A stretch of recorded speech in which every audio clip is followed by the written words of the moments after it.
Olá, boa noite. Bem-vindos a mais um resumo do dia, aqui no seu canal Causa Operária TV, 24 horas no ar. Nesta sexta-feira, dia 19 de fevereiro, está entrando no ar o programa Resumo do Dia de número 600... Opa, errei aqui o número. 686. Bom, e vamos destacando aqui, como vocês viram aí na tela de ingresso aqui do nosso programa, a crise na Petrobras, né, com o Bolsonaro nomeando aí um general para a presidência da empresa, mais um general num órgão de importância, nesse governo que tem mais generais em postos de ministérios, em cargos de comando, do que na ditadura militar. Vamos falar da decisão adotada agora há pouco pela Câmara dos Deputados, que resolveu referendar, né, a prisão decretada por um outro poder que interviu no Legislativo, mandou prender um deputado por crime de opinião, né? E vamos falar também da situação totalmente fora de controle da pandemia no Brasil, o país chegando em números oficiais a quase 245 mil mortos. Bom, tem mais por aqui, você fica aí conosco, vamos falar aí da vacinação, das promessas feitas pelo Pazuello, né? E a pedido, ontem aqui o pessoal comentou a entrevista em que o presidente Lula falou sobre esse caso do STF, nós vamos então voltar ao tema aqui, a pedido de amigos nossos internautas que ontem comentaram o tema. Pois bem, eu começo mandando aí o nosso boa noite para vocês que estão nos acompanhando aqui no chat do nosso canal no YouTube, pedindo a vocês que compartilhem, né, o link aí do nosso programa para toda a rede social, aí coloque aí, mande nos grupos de WhatsApp, no Facebook, Telegram, Twitter, mande para onde você puder, né, para chamar os amigos, os familiares e também aquelas pessoas que você não gosta muito e que às vezes têm posições reacionárias, para vir aqui debater, para participar da discussão, né, e ver um ponto de vista diferente, um ponto de vista materialista, de um canal que não tem rabo preso com as empresas capitalistas, não tem patrocínio dos bancos, não está atrelado aí aos governos e aos partidos golpistas, né, mas que luta para defender os interesses dos trabalhadores e do povo diante da situação. Então chame todo mundo, né, e justamente por não ter esse apoio, né, de quem explora e oprime o povo, é que nós precisamos aí da sua contribuição, né? Então nós precisamos aí, fazemos um convite a você que ainda não é membro do nosso canal, a tornar-se membro e a contribuir aqui regularmente, mensalmente, com a Causa Operária TV, e você pode dar também a sua contribuição instantânea, agora sim, na hora. Basta clicar aqui embaixo do chat de bate-papo, aqui da área de bate-papo do nosso canal, e mandar aí a sua contribuição na forma de superchat, e pode mandar sua mensagem, seu recado, sua crítica, sua observação sobre os temas em debate, que nós vamos aqui apresentar aqui para o nosso público. Tá ok? Então, mandar aqui alguns abraços aí em nome de companheiros que já estão nos acompanhando, em nome deles saudar todos vocês que estão aí presentes conosco nas mais diversas redes, acompanhando a nossa transmissão, e para você também que vai nos assistir, né, na reapresentação, aí ao longo do final de semana, em outro horário, né? Tem muita gente que não perde aí, mesmo não assistindo no horário, depois vai assistir aí o resumo do dia. Boa noite aí para Kathleen Van Bentum, obrigado aí pelos comentários. O Kratos dizendo que a gasolina lá já está a 5,40, estava 4,39 exatamente há um mês atrás, né? Boa noite aí também para a Bia, que mandou aí seus recados, o Gerson Loredo, o companheiro Sérgio Salgueiro. Se o PSOL acreditava na vacina, por que não espera vacinar antes de abrir as escolas? É isso aí.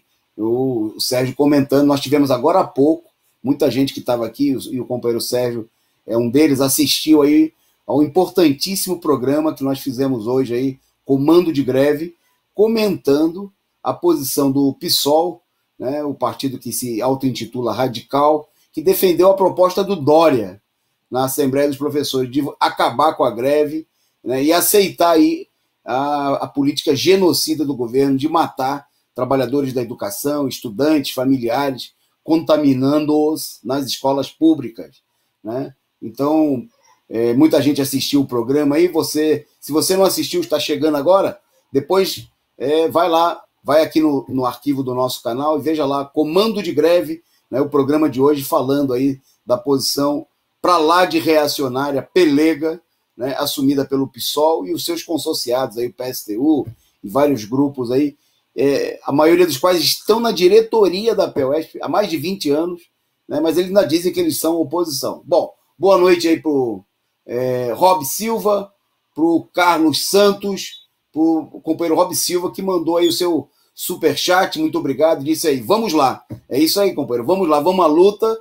Hoje nós vamos falar aqui também do chamado à mobilização para o próximo dia 27, né, dia de lutar por Lula livre, Lula candidato e Lula presidente. Pois bem, vamos lá.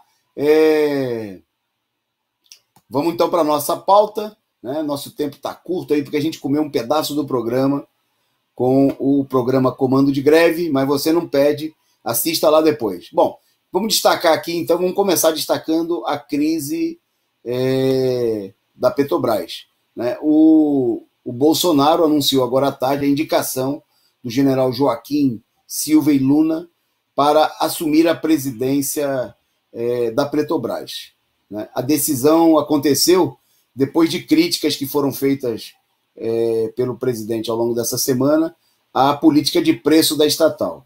Palavras do Bolsonaro: o povo não pode ser surpreendido com certo reajuste. As ações da empresa, da Petrobras, na Bolsa de Valores, despencaram 8% nessa sexta-feira, né, diante do temor aí dos controladores do mercado do que vai significar aí essa intervenção na empresa, né? Há 2 dias atrás, o Bolsonaro publicou aí críticas, né, por causa da política de preços dos combustíveis da Petrobras, né? No que foi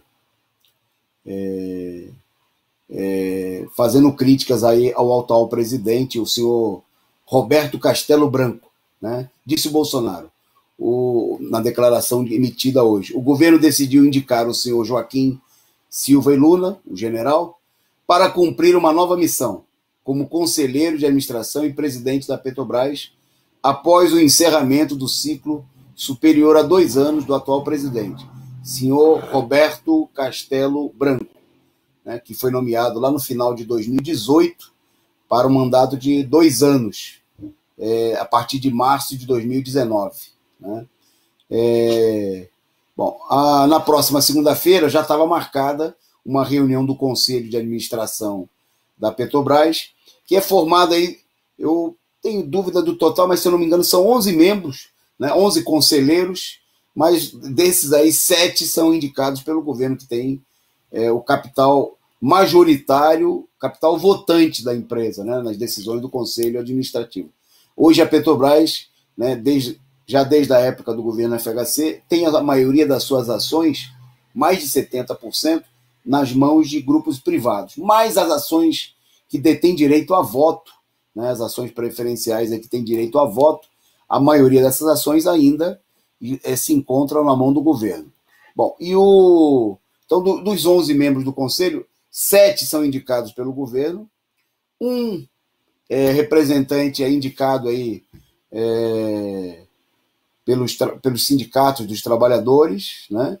E 3 são indicados aí pelos acionistas, né? Por setores privados. É claro, né, que dentre os indicados pelo governo há aí uma política, a indicação de setores ligados aos capitalistas que detêm aí as ações da Petrobras, né? Da Petrobras, 2 dias antes de ser criticado pelo Bolsonaro, ele disse que é a ameaça de greve dos caminhoneiros, que estão reivindicando a redução do preço dos combustíveis, né, não era um problema da Petrobras, né? E o Bolsonaro resolveu intervir aí, porque está pressionado, né? Há nesse momento aí todo um setor que formou aí uma base eleitoral do Bolsonaro, como é um caso de uma parcela dos caminhoneiros, cobrando do governo, né? Como foi destacado aqui no chat do próprio programa, né? A gasolina aí está disparando em todos os lugares, já tem lugar aí chegando a pertinho de R$ 6, né? É uma situação totalmente fora de controle, né? É um produto com alto poder de pressão inflacionária em tudo mais, né? E, bom, muita gente vai lembrar que esse era um dos pretextos. Eu me lembro muito bem que na campanha de 2014 ainda, né, o Aécio Neves criticava a política de preços, de subsidiar o preço dos combustíveis adotado aí pelos governos do PT, dizendo que era um absurdo o subsídio, que causava danos ao país. E com o golpe de Estado, um dos principais objetivos do golpe, né, imediatos, era entregar o petróleo nacional para o controle das empresas estrangeiras, né? O governo atual e o governo anterior tem a política de privatização das refinarias e a disparada de preços da Petrobras, cujo objetivo, obviamente, né, houve toda aquela campanha em torno da Petrobras, as próprias denúncias, né, construídas de maneira farsescas, que nós estamos vendo na Lava Jato, tinha como objetivo apresentar a empresa como um antro de bandidos e que por isso aí era preciso aumentar aí, ter uma política de preço de acordo com o mercado. E nós estamos vendo para que serve isso daí, para transferir, né, a conta para o povo brasileiro. Porque o povo brasileiro não ganha absolutamente nada, né, com a gasolina custando R$ 5, R$ 6, né? O lucro da empresa não vai parar nem um centavo, nada, na dica de nada, no bolso da população, né? No entanto, os capitalistas que detêm aí as ações da Petrobras vêm pressionando, e os governos golpistas do Temer e do Bolsonaro se curvaram totalmente a levar adiante essa política. O Bolsonaro está pressionado aí pelos dois lados, né? Por um lado, tem uma pressão dos setores que estão esgoelando aí com a situação de aumento dos combustíveis, como é o caso dos caminhoneiros e todo o povo. A política é uma política de aparência, né? Porque, em general, nós vamos ver aí nos próximos dias, vai procurar, aí vai precisar se equilibrar entre a pressão do mercado, né? Entre a pressão dos donos hoje da política, das ações da Petrobras, né? Essa política de privatização levada adiante aí de maneira vigorosa no governo Fernando Henrique Cardoso e que não foi alterada nos anos anteriores, né? E, ao mesmo tempo, tentar fazer uma média, tentar ver se pelo menos dá aparência. O sentido aí da nomeação desse interventor, né, do general Joaquim Silva, tem a ver diretamente com essa situação. É um fator de crise, né? Está aí vários analistas econômicos da burguesia, né? Eu destaco aqui o Joelson Sampaio, coordenador do curso de economia da Fundação Getúlio Vargas, que declarou ao El País o seguinte: o mercado entendeu como muito negativa essa fala por conta de um sinal que é sempre muito ruim em termos de governança das empresas. Em um passado recente, a grande crítica que havia sobre as estatais era essa interferência política, mas que foi melhorando após a mudança de algumas regras. Quer dizer, quando ele fala melhorando, é após o golpe, né, que derrubou a Dilma e colocou aí a Petrobras e todo o governo integralmente sobre o controle dos capitalistas, né, que querem que o povo se dane futebol clube, né, e querem lucrar. Bom, tá aí, vai ser fator de muita crise aí nos próximos dias, nós vamos ver isso daí, né? A queda das ações no único dia em 8% da Petrobras é um sintoma claro dessa situação.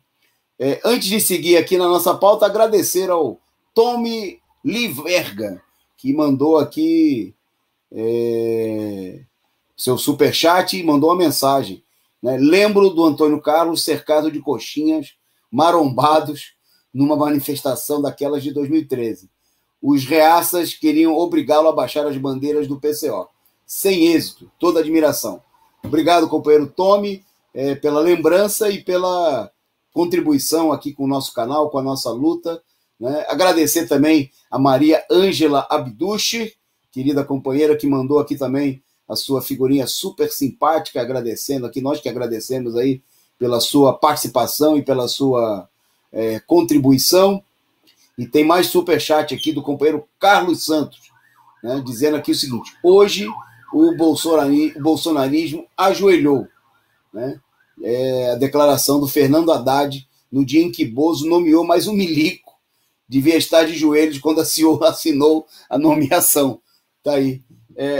Nós vamos falar disso daqui a pouco, né? O Haddad estava provavelmente se referindo aí à cassação de um deputado bolsonarista, né? Enquanto o Bolsonaro supostamente perdeu um deputado, né? Ele simplesmente interviu na Petrobras, nomeando um general. Pode ser que ache que ele se ajoelhou, mas como disse aqui a figura de linguagem, aqui a sátira do companheiro Carlos Santos é bem apropriada, né? Então pode ser que o Haddad estivesse se referindo que na hora que ele assinou a nomeação, o Bolsonaro estivesse de joelho. Só aí para acreditar. Muito boa, Carlos Santos. Bom, agradecendo aí a todos vocês, que muita gente chegando por aqui, e nós vamos em frente da nossa pauta, vamos falar agora então dos últimos acontecimentos lá na Câmara dos Deputados, que por 364 votos a 130, né, 364 a 130, a Câmara decidiu manter na prisão o deputado Daniel Silveira. O deputado foi preso por ordem do ministro Alexandre Moraes, do Supremo Tribunal Federal, que foi referendada no dia seguinte. Né? Ele foi preso na terça-feira e teve aí, na quarta-feira, o STF se reuniu e referendou a prisão do deputado Daniel Silveira, deputado do PSL do Rio de Janeiro. Bom, nós destacamos aqui, em primeiro lugar, que obviamente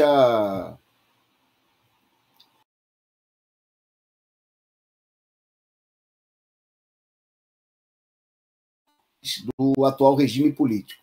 Né? Nós dissemos aqui que comparável ao AI-5. AI-5 que o deputado, que é um protótipo de fascista, né? Um fascistinha lá do Rio de Janeiro, defende. Né? O deputado, inclusive, foi preso com base numa lei da própria ditadura militar, né? Que é uma excrescência reacionária que permaneceu no atual no regime político aí, oriundo da Constituição de 1988, né, mostrando aquilo que a gente assinalou já diversas vezes, né, que esse regime nunca foi, né, verdadeiramente um regime democrático.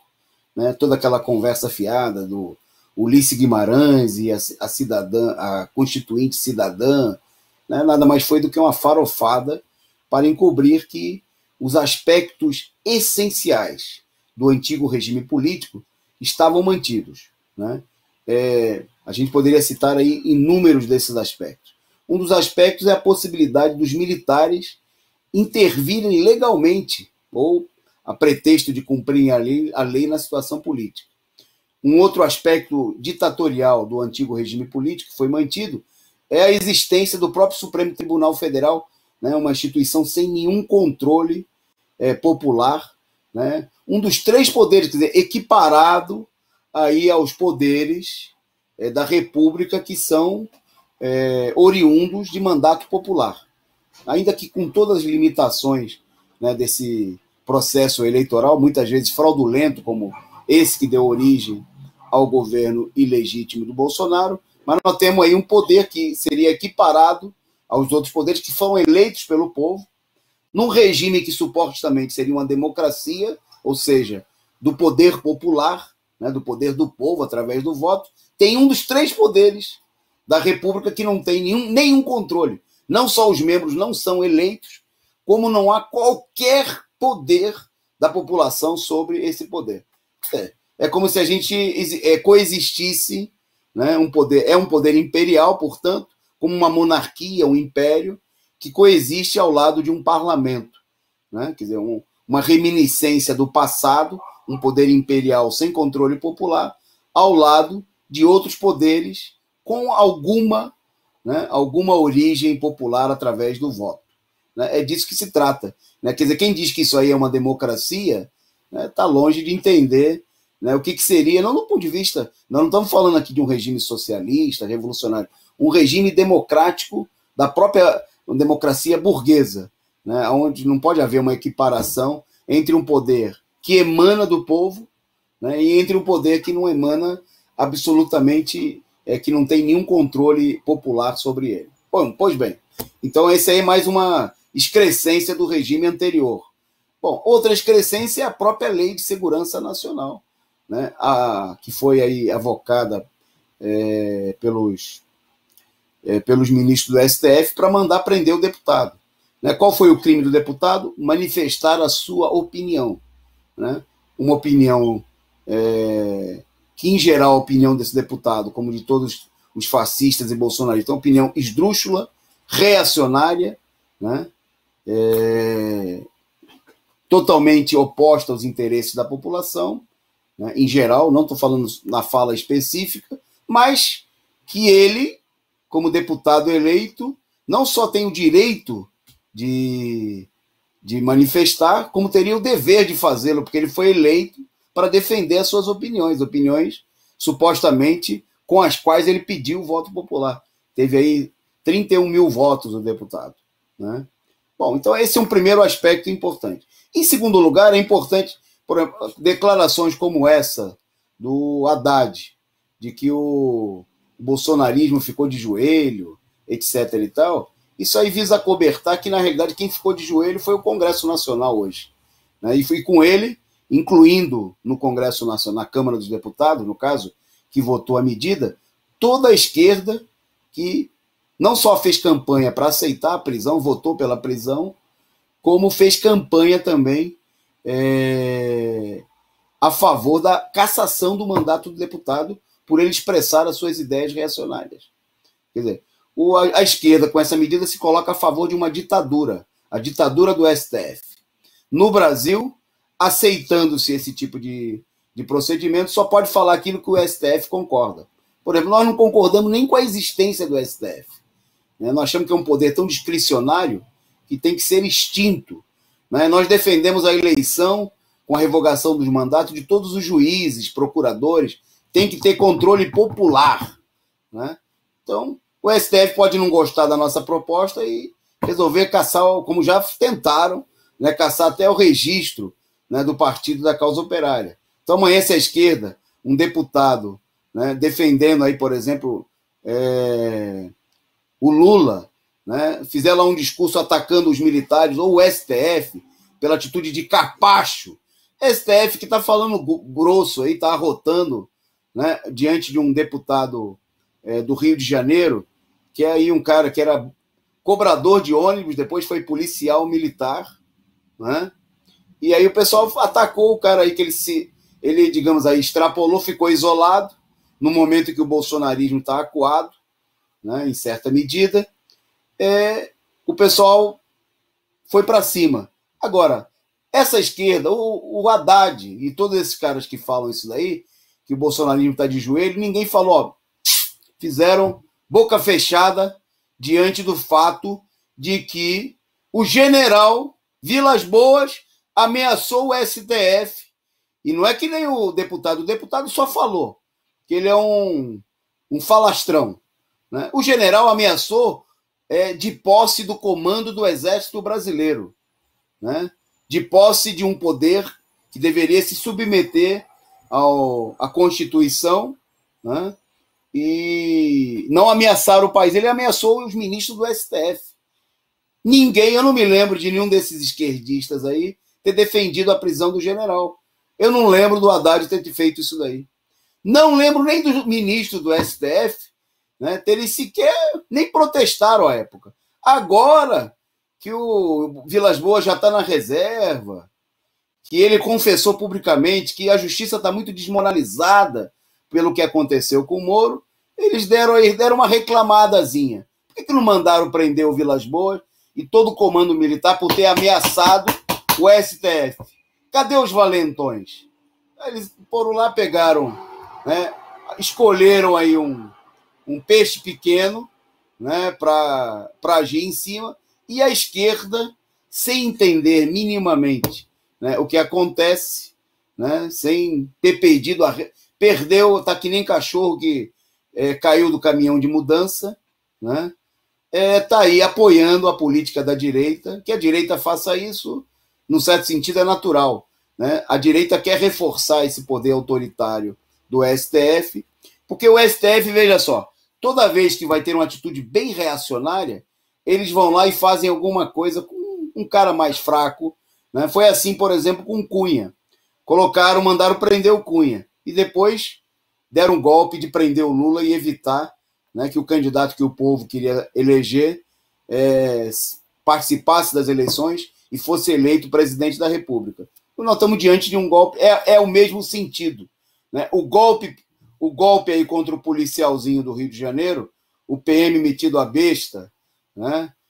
Falastrão, puxa-saco da família Bolsonaro, é para ocultar que o STF está de joelho diante dos generais, né? E a participação vergonhosa da Câmara. Bom, eu queria destacar, emendando com esse comentário, justamente a posição aí apresentada pelo ex-presidente Lula, né?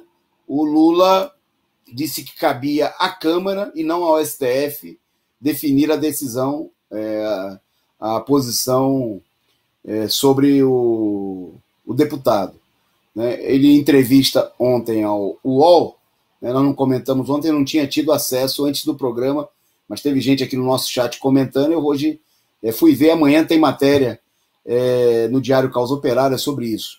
A declaração do Lula foi o seguinte: a minha opinião pessoal é a seguinte: não é papel da Suprema Corte mandar prender pessoas, sobretudo deputados, porque tem fórum especializado. Ou seja, o importante é que o presidente da Câmara reúna a Câmara e decida o que fazer com esse cara. Afasta esse cara e esse cara vai ser processado. Veja bem o que disse o Lula. Processado, não preso, né? Processado normalmente. O que foi feito aqui é o seguinte: o STF deu um golpe, passou por cima da imunidade parlamentar, prendeu, né, uma pessoa porque gravou um vídeo, né? Não é que ele foi lá quebrar o vidro, nem o vidro, ameaçar de bater na cara do... Ele falou, fez um discurso pela internet, tá certo? Falou coisas aí, inclusive, que muitas delas sobre a covardia do STF, né? Diante, inclusive, dos generais, né? Que algumas coisas teriam pelo menos um fundo de verdade, né? Falou do autoritarismo. Bom, ele expressou a opinião dele, que a gente pode não concordar até 100%, se for o caso, mas nós temos como princípio aqui defender a liberdade de opinião. Nós não vamos adotar a política totalmente avessa ao materialismo, a política revolucionária da esquerda, de defender uma coisa para os amigos e outra coisa para os inimigos. A atitude do Lula tem a ver com esse negócio. Ele criticou aí o STF, até porque ele sabe, ele já foi vítima, já sentiu no lombo, ficou 580 presos injustamente, tem os pés na realidade. A posição dele não é igual a nossa. O Lula não é um marxista, um revolucionário que seguia por princípios, né, e por uma análise concreta da luta de classe. Então ele defende, por exemplo, aí a punição do deputado, o afastamento, a cassação do deputado, com o que nós não estamos de acordo. Mas ele adotou um critério político, que houvesse uma discussão, um processo na Câmara e que a Câmara decidisse, né? Posição bem menos ditatorial do que a posição adotada aí pelo conjunto da esquerda, que está defendendo aí o prenda e arrebente, né? Quer dizer, é a esquerda que diz que é a esquerda, sabe-se lá por quê. Defende o fim da greve, né? Não quer fazer greve contra o Dória, não quer apoiar a mobilização dos trabalhadores, quer fazer frente ampla com o Rodrigo Maia, né? Fazer frente com Dória, apoia o Eduardo Paes no Rio de Janeiro e agora apoia a cassação de deputado, né? Sem, inclusive, eu termino parafraseando o poema do Brecht, né? Primeiro levaram os bolsonaristas, ou um bolsonarista menor. Eu não me importei porque eu não era bolsonarista, né?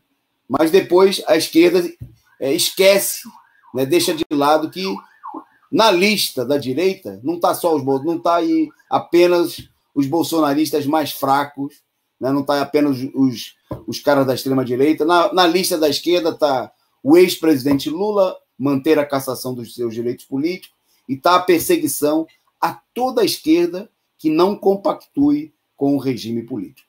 Nós vamos em frente.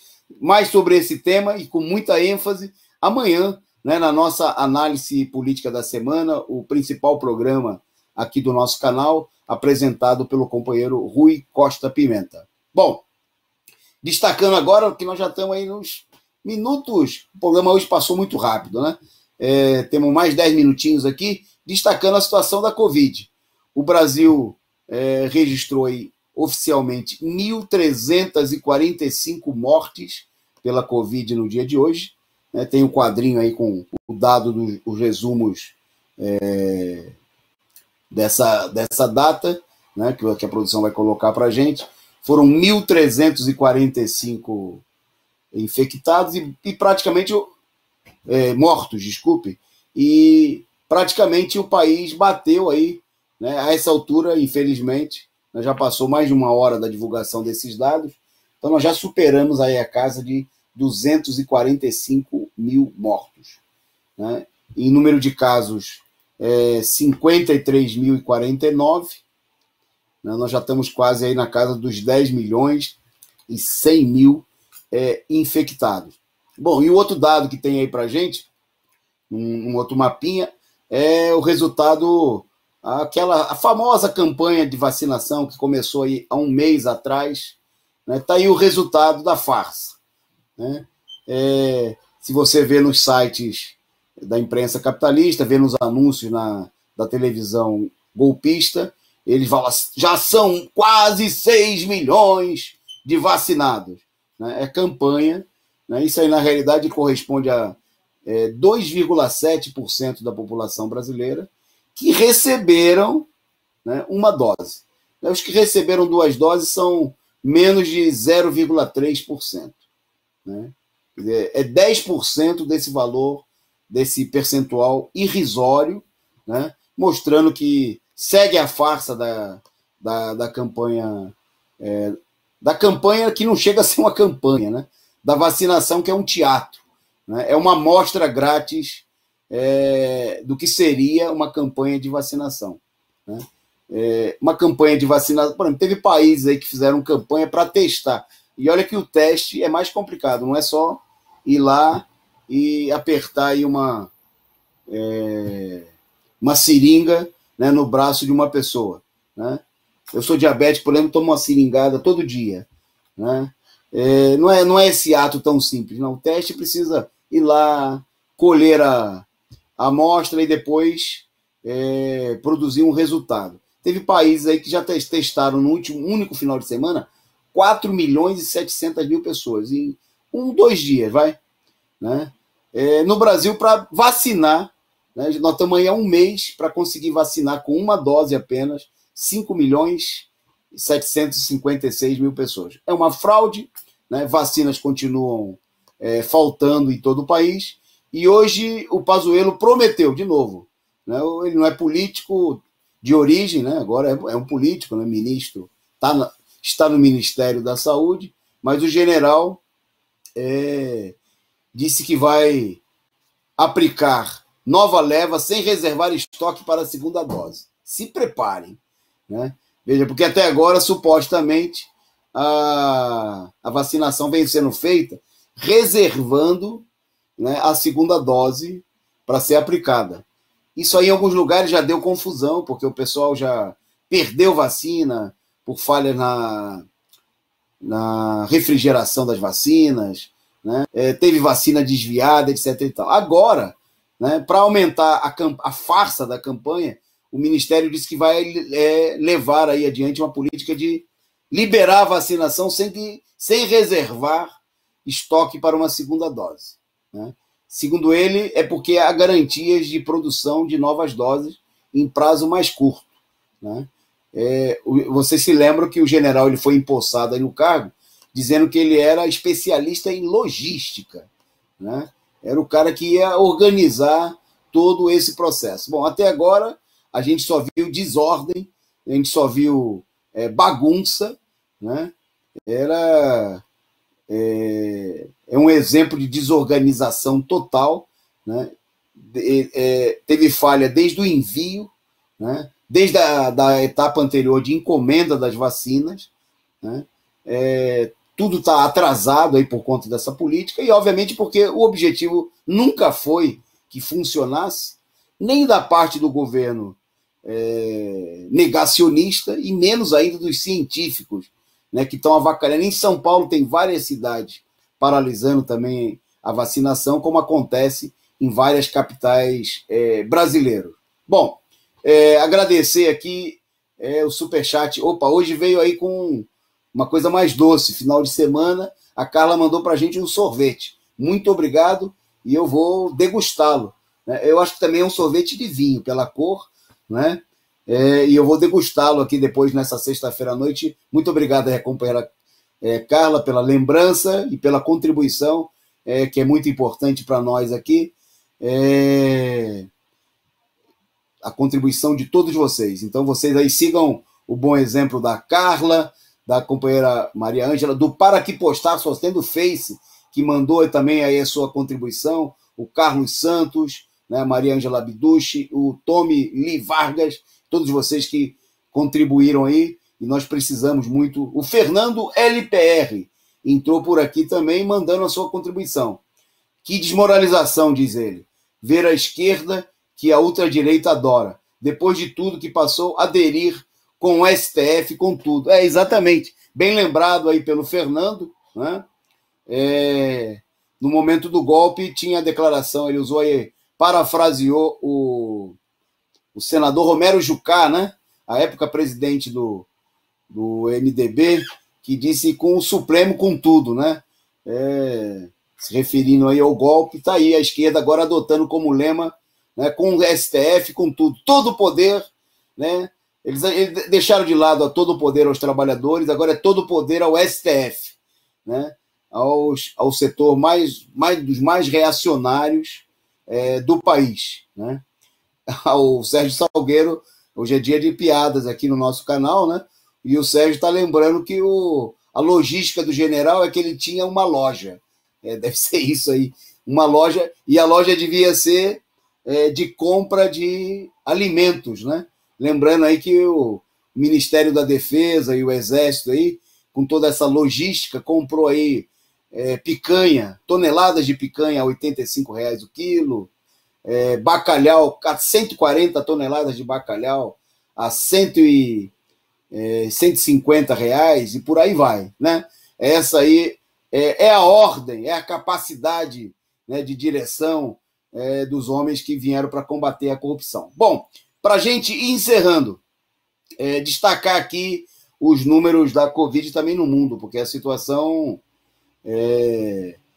o mundo está chegando aí a marca, enquanto nós estamos chegando aqui a 250 mil mortos, né, 245 já hoje, o mundo ultrapassou aí a marca de 2.400.000, arredondando aí os números divulgados hoje aí pelo Google. A produção está colocando para vocês aí a imagem. Bom, e esse quadro aí mostrando a situação, os Estados Unidos ainda, 2.620.000 mortos, né? E o Brasil aí figurando aí com os dados de ontem, 1.367 mortos aí, se mantendo firme na segunda posição. Em terceiro, a Índia, com 156.111, né? E em quarto, o México. O México, desculpe, o México, na realidade, é o terceiro, com 178 mil mortos, né?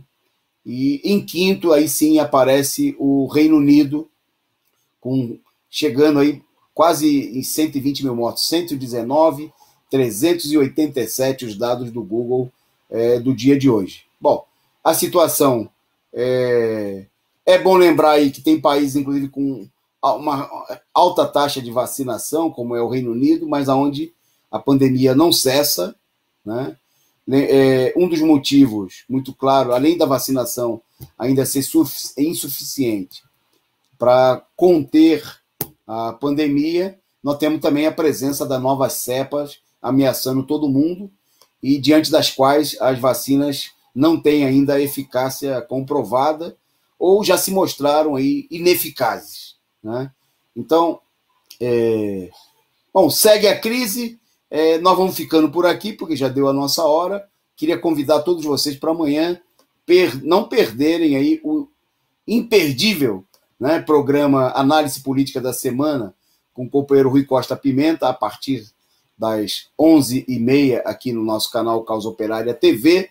E a gente volta no domingo com o programa Resumo da Semana, né, com outros apresentadores aqui do nosso canal para falar com vocês dos principais acontecimentos da semana e também daquilo que está colocado para a próxima semana, né, que eu já vou falar aqui um destaque do nosso programa de domingo, né? A mobilização no próximo dia 27, dia de luta pelos direitos políticos do Lula, né, por eleições, Lula candidato e Lula presidente. Já anota aí na sua agenda e nós vamos chamar vocês, nós vamos organizar aí caravanas a Brasília, ato em São Paulo, né, para botar aí o bloco na rua, né, por Lula candidato, Lula presidente, né, abaixo a ditadura do STF, restituição imediata dos direitos políticos do Lula com anulação de todas as sentenças da criminosa Lava Jato. Gente, muito obrigado aí pela companhia, pela presença de vocês. O Kratos lembrando que domingo bom, ele disse que vai ser o Internacional campeão. Eu acho que vai ser o Flamengo, né? Vai virar o jogo aí. Vamos ver, Kratos. A gente se encontra então no resumo da semana, domingo 8h30, para ver se ganhou o seu Internacional ou se ganhou o meu Flamengo. Um abraço aí a todos e um bom final de semana de luta.